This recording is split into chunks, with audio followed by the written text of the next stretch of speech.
With WSIU in Focus, I'm Brian Sapp. Just half a mile south of Carrier Mills in Saline County lies the unincorporated Lakeview community. Lakeview is believed to be one of the oldest black settlements in Illinois. A group of SIU students are excavating at the Allen farmstead in the community. It's part of the university's annual Archaeological Field School. The experience is necessary for students who want to be field archaeologists. The site is owned by Bren and Jennings, whose family moved to the area in the early 1800s. So we've been working on this here. We have been currently excavating this feature. It's feature 3. We have a sandstone wall here. We are not quite sure what it is. As we further excavate, we hope to get better indication of what we're looking at. We have taken some samples like pollen samples and phytolith samples that can hopefully further indicate what it might be. One of our speculations is perhaps a subfloor pit, but that can't be confirmed without the analysis of those pollen and soil chem samples. Katie Grasher-Jones is a senior anthropology major at SIU. She decided to take part because she wants to find out if it's an area of work that she wants to use after graduation. She's been on site working with 10 other students and assistant professor Matt Greer. They're exploring an area where they believe several houses were located. The students work in 1 meter by 1 meter squares looking for artifacts. Grasher-Jones walks me through the process she's following for her excavation. So it depends on what we're looking at, but we could either do an arbitrary or a stratigraphic level. Arbitrary is you pick a number to dig down to. We've typically done 10 centimeters. However, when you encounter certain things within a layer, that's when you start to excavate stratigraphically. So in our initial layer, our initial arbitrary layer, we had no sandstone. But as we dug further and discovered sandstone, we started to operate within stratigraphic layers where we could determine where the sandstone would end. That would be a new layer. So we think this is, we have the porch here, and then this is probably where the front of the house is. So we think this is probably right by the front door. Anthropology professor Matt Greer is leading the students through this year's field school. He explains the history of the site and what they're finding. So we're working out at the Lakeview community, which is believed to be the oldest continuously inhabited black settlement in Illinois. And specifically, we're working on the Irving and Ransom Allen farmsteads. We think this site here is probably a house built by Irving Allen and then later inherited by his son. That first house burned down, probably in the 18 teens, give or take a decade, and we know a second house was built. So we have really good evidence of that second house. We can see sandstone blocks from the foundations just exposed on the surface. And one of our questions to start with is, was the earlier house in this exact location, or was it elsewhere on the property?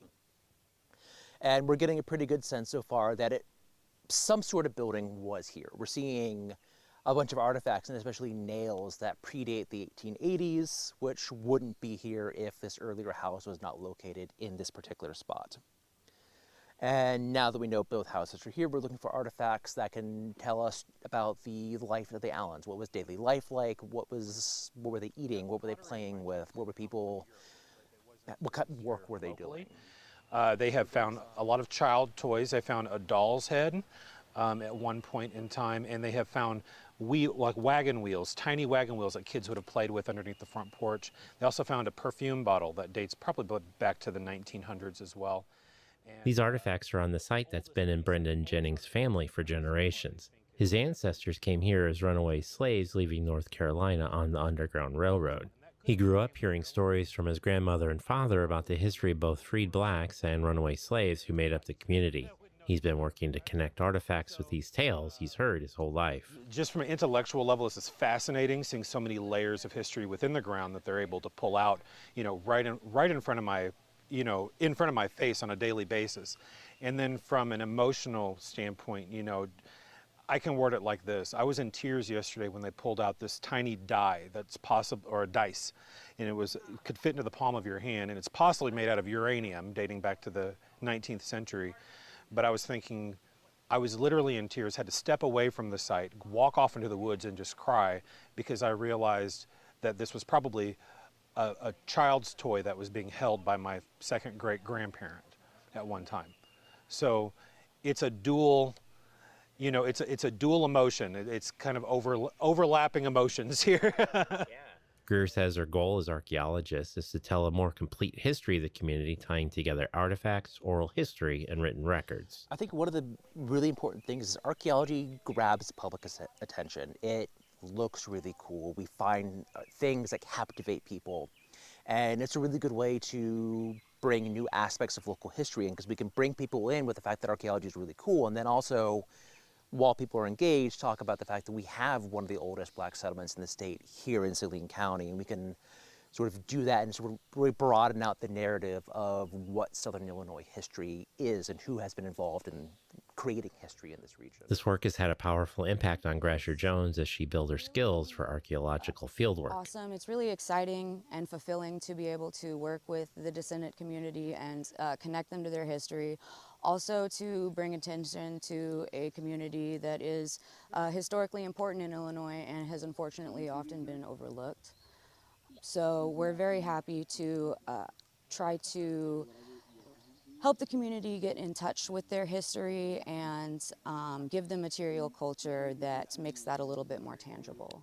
This work allows the story of Jennings' ancestors to join with the existing body of Black history. Slavery and Jim Crow did quite a number on our history, and a lot of families cannot trace their families back, and I feel privileged and blessed to have that ability to do that, and not just that, but also live on the land where it occurred. And because of that, it's I wouldn't say it's unique, but it is fairly unique. And I've heard that from a lot of people from around the country who have heard about Lakeview, that this is rare. Black landowners in general, and Black generational landowners living on relatively undisturbed or unstolen property. So our story fits into a larger history of Black history in the United States. From here, the artifacts will be cataloged where Greer and his students will be able to analyze them this fall. With WSIU in Focus, I'm Brian Sapp.